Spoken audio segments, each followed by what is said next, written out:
Assalamualaikum warahmatullahi wabarakatuh. Perkenalkan saya Cherry Permata Putri dengan NPM 2208260137. Di sini saya akan menjelaskan materi untuk tugas remediasi blog saya untuk blog Special Sense, di mana saya mengambil penyakit mengenai otitis media akut.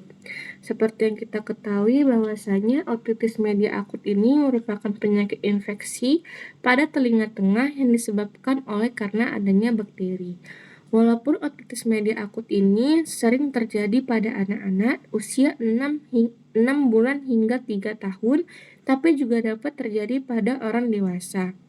Untuk etiologinya sendiri, si otitis media akut ini dapat terjadi karena adanya virus dan juga bakteri. Untuk faktor resikonya udah pasti anak-anak lebih banyak terjadi daripada orang dewasa, adanya alergi, dan juga adanya riwayat ISPA. Lalu untuk klasifikasinya sendiri, yang pertama itu ada stadium oklusi. Dapat dilihat ada ini, di mana pada pasien nanti jika dia terkena otitis media akut pada stadium oklusi, nanti pasien ini tuh akan merasakan adanya penurunan pendengaran, sensasi penuh di telinga, tapi tidak ada merasakan demam. Nah, pada pemeriksaan otoskopi ini, membran timpaninya akan terjadi retraksi. Nah, lalu selanjutnya pada stadium hiperemis atau presupuratif, pasien akan merasakan nyeri telinga, adanya penurunan pendengaran hingga terjadi demam yang tinggi, di mana pada otoskopi nanti akan ditemukan membran timpaninya itu hiperemis seperti terlihat pada gambar. Nah, ini hiperemis. Lalu lanjut untuk stadium supuratif, pasiennya ini akan mengalami nyeri telinga yang semakin berat hingga pasiennya masih demam. Nanti pada pemeriksaan otoskopi ini ditemukan adanya bulging atau membran timpaninya menonjol. Seluruh membran timpaninya menonjol. Lalu lanjut untuk stadium perforasi, pasien akan mengalami nyeri telinga tapi sudah berkurang dibanding stadium presupuratif sama supuratif. Tapi demamnya juga berkurang. Nah, masalahnya adalah pasien akan merasakan adanya keluar cairan dari telinganya. Dimana nanti pada otoskopi membran timpaninya tampak perforasi dan terdapat sekret. Lalu lanjut, dan terakhir ada stadium resolusi, di mana pada stadium resolusi ini pasien udah nggak demam, pasien udah nggak nyeri, tapi cairan dari telinganya berkurang. Nah, nanti pada otoskopi ditemukan perforasinya semakin menutup. Lanjut, untuk fisiologi pendengaran. Nah, pada fisiologi pendengaran ini nanti sedikit menjelaskan mengenai fisiologi pendengaran, nanti di mana adanya gelombang suara akan mencapai membran timpani, di mana membran timpani ini akan bergetar, menyebabkan tulang-tulang pendengaran juga ikut bergetar. Nah, tulang staples yang bergetar akan masuk dan keluar dari tingkat oval menimbulkan getaran pada perilim di skala vestibuli.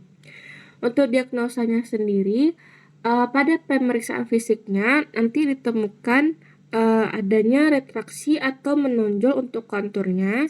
Lalu untuk warnanya bisa beragam, bisa abu-abu, kuning, merah, merah muda hingga biru. Nanti ditemukan juga dia translusen, semi berawan ataupun berawan. Nah, untuk penunjang nanti biasanya akan dilakukan tes Rine, Weber hingga Squabach. Untuk diagnosa banding biasanya ini pasien dengan otitis media akut juga mengalami nyeri dental, nyeri sendi temporomandibular, faringitis viral akut, trauma telinga, sinusitis akut, dan hingga gangguan pendengaran. Lalu untuk terapinya sendiri, jika di stadium oklusi, kita bisa melakukan pemberian dekongestan. Kalau stadium hiperemis, kita bisa memberikan antibiotik oral 10 hingga 14 hari, di mana antibiotiknya ini bisa amoksisilin. Untuk stadium supuratif, kita bisa memberikan antibiotik oral dan rujuk untuk menjalani miringotomi.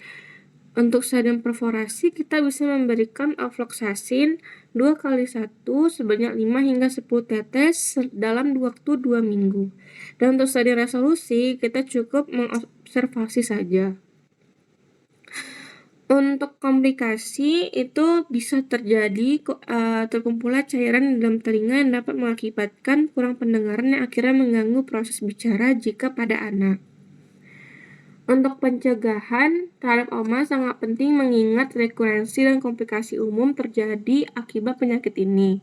Karena OMA ini kan penyebab paling umum dari nyeri telinga ataupun otalgia.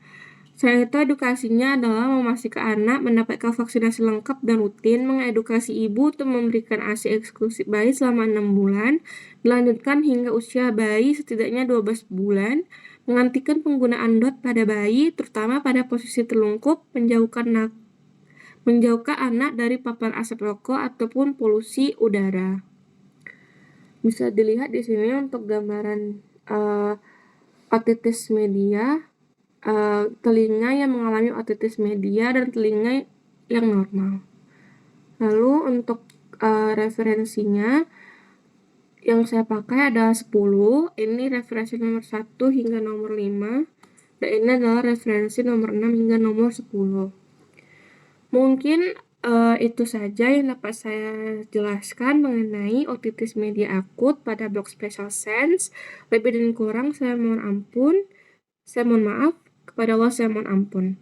Saya tutup dengan doa penutup majelis. Subhanakallahumma wa bihamdika asyhadu alla ilaha illa anta astaghfiruka wa atubu ilaihi. Assalamualaikum warahmatullahi wabarakatuh.